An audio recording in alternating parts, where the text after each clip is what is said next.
Bridge to Terabithia by Katherine Paterson, Chapter 12, Stranded. They walked slowly across the field and down the hill to the old Perkins place. There were 4 or 5 cars parked outside. His father raised the knocker. Jess could hear P.T. barking from the back of the house and rushing to the door. "Hush, P.T." A voice which Jess did not know said, "Down." The door was opened by a man who was half leaning over to hold the dog back. At the sight of Jess, P.T. snatched himself loose and leapt joyfully upon the boy. Jess picked him up and rubbed his back as he used to when P.T. was a tiny puppy. "I see he knows you," the strange man with the funny half-smile on his face said. "Come in, won't you?" He stood back for the 3 of them to enter.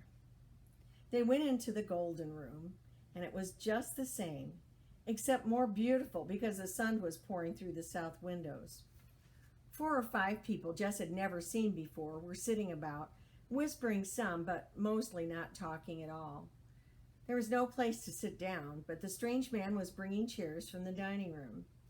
The 3 of them sat down stiffly and waited, not knowing what to wait for. An older woman got up slowly from the couch and came over to Jess's mother. Her eyes were red under her perfectly white hair.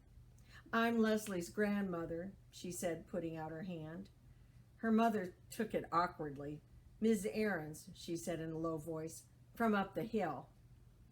Leslie's grandmother shook her mother's and then her father's hands. "Thank you for coming," she said. And then she turned to Jess. "You must be Jess," she said, and Jess nodded. "Leslie," and her eyes filled up with tears, "Leslie told me about you." For a minute, Jess thought she was going to say something else. He didn't want to look at her, so he gave himself over to rubbing P.T., who was hanging across his lap. "I'm sorry," and her voice broke. "I just can't bear it." The man who had opened the door came up and put his arm around her, and he was leading her out of the room. Jess could hear her crying. He was glad she was gone. There was something weird about a woman like that crying. It was as if the lady who talked about pollen on TV had suddenly burst into tears. It didn't fit.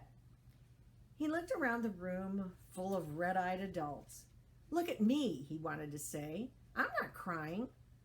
A part of him stepped back and examined this thought.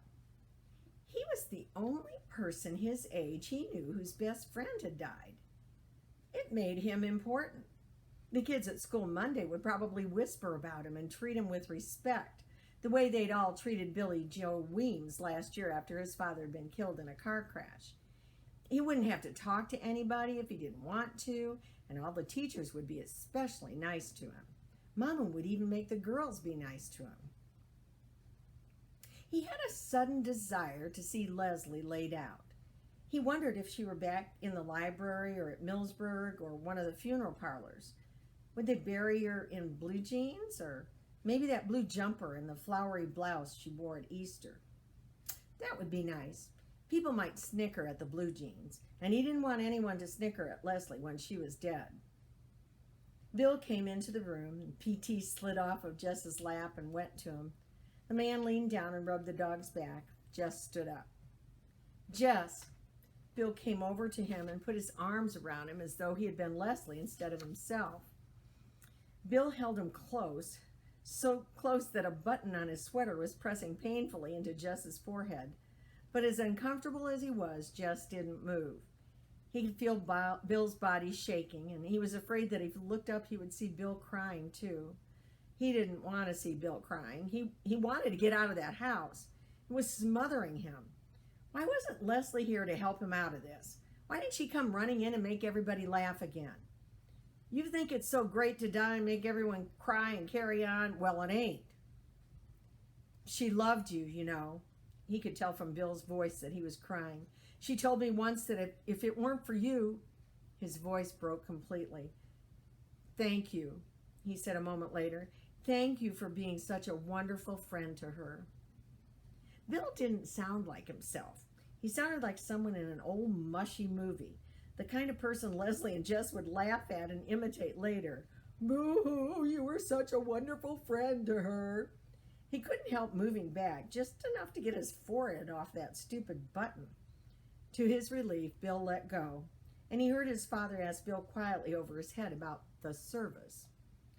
And Bill answering quietly, almost in his regular voice, that they had decided to have the body cremated and were going to take the ashes to his family home in Pennsylvania tomorrow. Cremated? Something clicked inside Jess's head. That meant Leslie was gone, turned to ashes. He would never see her again, not even dead, never. How could they dare? Leslie belonged to him, more to him than anyone in the world, and no one had ever asked him. No one had even told him. And now he was never going to see her again, and all they could do was cry. Not for Leslie. They weren't crying for Leslie. They were crying for themselves, just themselves. If they'd have cared at all for Leslie, they would have never brought her to this rotten place. He had to hold so tightly to his hands for fear he might sock Bill in the face. He, Jess, was the only one who really cared for Leslie. But Leslie had failed him. She went and died just when he needed her the most. She went and left him. She went swinging on that rope just to show him that she was no coward. So there, Jess Aarons. Yeah, she was probably somewhere right now laughing at him, making fun of him like he was Mrs. Myers. She had tricked him. She had made him leave his old self behind and come into her world, and then before he was really at home in it, but too late to go back, she had left him stranded there, like an astronaut wandering about the moon, alone. He was never sure later just when he left the old Perkins place, but he remembered running up the hill towards his own house with angry tears streaming down his face. He banged through the door. Maybelle was standing there, and her brown eyes wide. "Did you see her? Did you see her laid out?" He hit her in the face, as hard as he had ever hit anything in his life. She stumbled backwards from him with a little yelp. He went into the bedroom and felt under the mattress until he retrieved all his papers and paints that Leslie had given him at Christmas time. Ellie was standing in the bedroom door fussing at him, and he pushed past her. From the couch, Brenda, too, was complaining, but the only sound that really entered his head was that of Maybelle whimpering. He ran out of the kitchen door and down to the field, all the way to the stream without looking back. The stream was a little lower than it had been when he'd seen it last. Above from the crabapple tree, the frayed end of the rope swung gently. "I am now the fastest runner in the 5th grade." He screamed something without words and flung the papers and paints into the dirty brown water.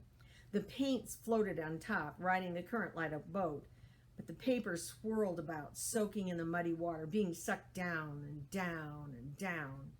He watched all of them disappear.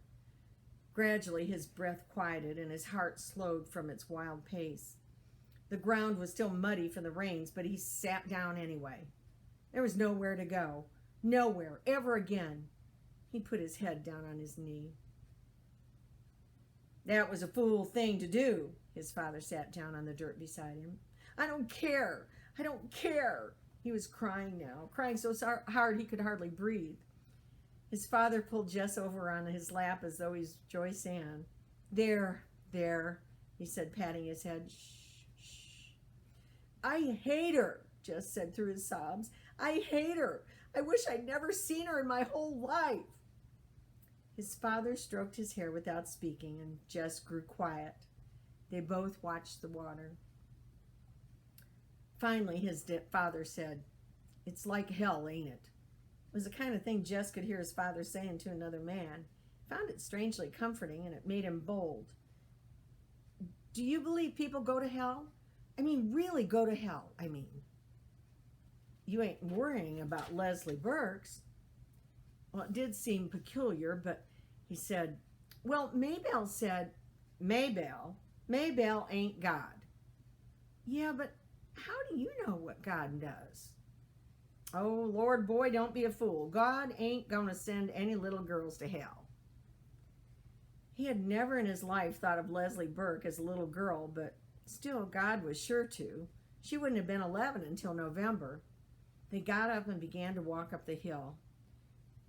"I didn't mean that about hating her," he said. "I don't know what made me say that. His father nodded to show he understood. Everyone, even Brenda, was gentle to him. Everyone except Maybelle, who hung back as though afraid to have anything to do with him. He wanted to tell her he was sorry, but he couldn't. He was too tired, and he couldn't just say the words. He had to make it up to her, and he was too tired to figure out how. That afternoon, Bill came to the house. They were about to leave for Pennsylvania, and he wondered if Jess would take care of the dog until they got back. "Sure," he said. He was glad Bill wanted him to help. He was afraid he had hurt Bill by running away this morning. He wanted, too, to know that Bill didn't blame him for anything. But it was not the kind of question he could put into words. He held P.T. and waved as the dusty little Italian car turned onto the main road. He thought he saw them wave back, but it was too far away to be sure. His mother had never allowed him to have a dog, but she made no objection to P.T. being in the house. P.T. jumped on his bed, and he slept all night with P.T.'s body curled against his chest.